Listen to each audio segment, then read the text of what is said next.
I know you saw the thumbnail and you're instantly thinking that this guy hates low SSD players. Now, before you kill me in the comments, let me tell you, no. I've actually seen people with higher SSDs like 30-40K plus SSDs play the game like they literally bought it yesterday. So clearly high SSD does not mean higher knowledge. Look, all I'm saying is that I'm tired of losing my tokens because of this BS. So what I'm doing from now is I'm matchmaking for lower tiers, or I'm just mainly trying to join someone else's game instead of, becoming myself the leader. So if you're facing this similar issue, all I'm gonna say, try this build, because honestly speaking, this build has saved my team so many times I've generally lost count. At this point, I've just developed a very terrible habit of begging for my teammates to go down so I can revive them. Anyways, without any further ado, let me show you the build. Now, as for the build, well, this is the build over here. As you can see, I told you that not everything is prototyped. To be honest, you don't really need it when you're starting out and trying to, matchmake and play escalation for prototype gear or prototype core. You can just use this set without it being prototyped. However, when you do make it prototype, it performs even better. Like obviously your damage goes higher, means your healing will go higher because the healing basically scales on the damage you do. And with the help of augments, it's going to perform even better. Currently, I'm doing like 400k with my turret, but I know I can do even more damage if I become a little bit selfish, and if I have everything prototype and maxed out, min-maxed, then I can hit over 500k with the turret damage. I know I can do that, but right now I'm just using it like this. This is a base setup. You can change things around, depends on what type of mission you're playing. Like I can change my skills too, and I do that. Like I change my hive to something like a jammer pulse, especially when I was playing something like the tombs mission, where you have a bunch of decoys of Parnell. I was destroying those things. It was really helpful at the end fight, the boss fight, that is. And it depends on missions, I do change that. However, the hive is very important, the artificial hive, because that makes sure that your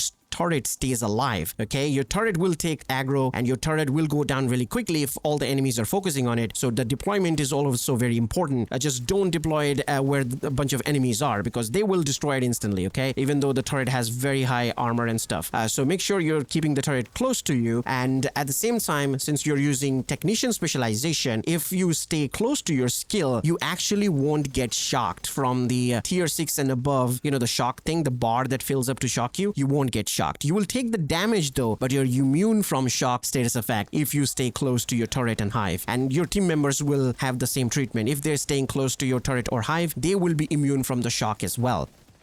Now, as for the gears, I'm going to start with the knee pads. Normally, I start with something like the mask, chest piece, or the backpack, but I'm going to start with the knee pads because that's where I have the augment that I want, which is the anomaly. Anomaly will heal you. It doesn't have any chance like any other augments, so you will receive healing of 2% of the damage dealt by your skill. The 2% is the starting point, so you can level it up and it's going to perform even better. So I would recommend having at least 2 anomalies on your prototype gear. That will be nice, and if you level them up, yeah, that's pretty good, and you can heal yourself exactly like the amount you're healing your team members, because you need to make sure you're alive, right? So this helps quite a lot. For my knee pads, I have obviously skill damage. I have armor because I can afford it, because with the help of prototype skill tier, we don't have to worry about skill tier that much, right? Now, obviously refactor, as you know, gives you status effects, skill damage, 3-piece, and 4-piece is where all the magic happens. Whenever you deal damage, you will receive 10% of the healing, and your team member is going to receive 20% of that. This is the reason why I'm using anomaly, because the 10% healing is nice, but it feels low to myself. So with the help of anomaly, I'm going to get a bit more healing coming towards me. So, I use it because of that.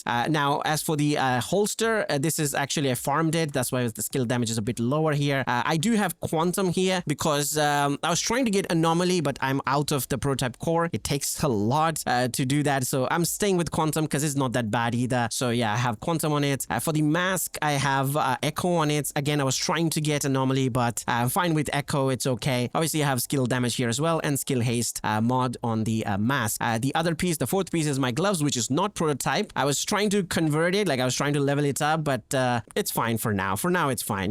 We do have 6 skills here. It's okay. Now, for the chest piece, I'm choosing the Wyvern wear. Now, you could say, what if you want to use something with like repair skill or skill duration or something like that? No, I just wanted to have damage on it, because remember, the more damage you have, the more healing you'll get. That's how basically the gear set works. So the more damage your turret do, the more healing you and your team members going to receive. So that's why I decided to add damage from the Wyvern, where I have skill haste, skill damage, and skill haste mod with the empathic resolve talent. I mean, your gear set is healing everybody. This will proc automatically. You don't have to do anything. You don't have to worry about staying in cover. You don't have to worry about literally anything. It just works automatically. Nothing needs to be done. It's a set and forget talent. Your team member is going to get 15% of skill damage and weapon damage, and you're going to receive 7% of it. So again, set and forget. Now, if you want to be selfish, you want to do damage, you could use something like the Impetus, which is the named Wyvernware chess piece. So that way you'll get perfect kinetic momentum. You know, this will give you skill damage, and the more damage you're doing from the turret, the more healing obviously you're going to receive. So not bad, but I chose to give my team members a damage boost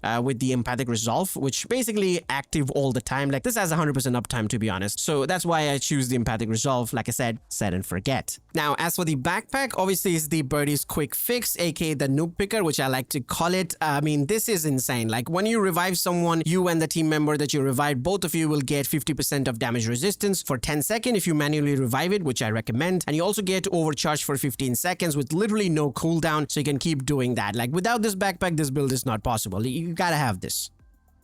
Now, as for the weapons, I would say you can use 2 weapons as your main, like the capacitor, for example, which I'm using because capacitor is going to do good damage by itself, you know, because you have more skills here, so you will do more damage. However, you're also, you know, building up the stacks where your skills will do more damage, and that is good because more damage from your skill means more healing for you and your entire team. So, you know, overall it performs really well. However, you can also use something like the blue screen because blue screen also going to give you a lot of utility, you know, the status effect and stuff like the EMP, concur, you know, all of that, which is nice, but it won't work on every enemy, obviously, but it works really well. So you can choose whatever you want. So like you can use blue screen or you could use the capacitor. I'm going to leave this choice up to you. I do end up using capacitor most of the time. Now, make sure your secondary weapon is also a prototype gear, and you can have the augment of your choice, whatever you want. Currently, I have Paradox. I cannot change it right now because, well, you know, lacking core there. So Paradox is actually fun though. If you stack a lot of Paradox, there's one funny thing you can do, which is with your skills. Like if you have skills with ammo, you can actually use them infinitely if Paradox procs for it. Now, Paradox says it's going to work for bullets fired, which I believe it's kind of bugged or glitched or something because it's working on the skills, something like the Oxidizer. If you have Oxidizer with a lot of ammo and you use it, it can proc Paradox and give you back ammo, like 2 ammo, which is kind of hilarious. And I believe it works with the Firestarter as well. I haven't tried it, but I did try it with the Oxidizer, and I'm sure it can work with the Chem Launcher, like the healing as well, because it has ammo too. So yeah, it works like that, which is, like I said, hilarious. But I don't think it's meant to be, and I'm pretty sure it's glitched or bugged or something, but it's working. So, you know, do whatever you want with that information. So yeah, that's basically for the build. And now I know Future Initiative exists and you could say that it's a true healing build, but it's not for me because there's a lot of manual management required with it. I have to keep a track of my team members' health bar, armor bar, and also if I miss it, which most of the time I do, and my reaction time is not that quick as well. So they go down, which obviously bad for the entire team, where REFACTOR is doing everything automatically. The entire gear set is helping everyone just automatically. It heals them even if I'm not paying attention and I know my team member is about to die, but it just instantly heals their armor, you know, not just one, but the entire team. It works automatically. And the talent, the damage, you know, the talent that's giving damage to everyone, it also works automatically. So the entire build is automatic. The only thing that is manual is the revive. So you just have to run there and res your team member. You can always swap to the, you know, quick step, run there quickly and res them. And that's about it. That's the only thing you have to, you know, keep in mind. And it's a very simple and easy set. Anybody can use it and it works on any tiers of escalation. And obviously anything other than escalation is just too overpowered, like legendary missions and stuff like that. So give it a go. Let me know your thoughts in the comment section. Leave a like if you like the video, subscribe maybe, and I will see you guys in the next one. Till then, peace.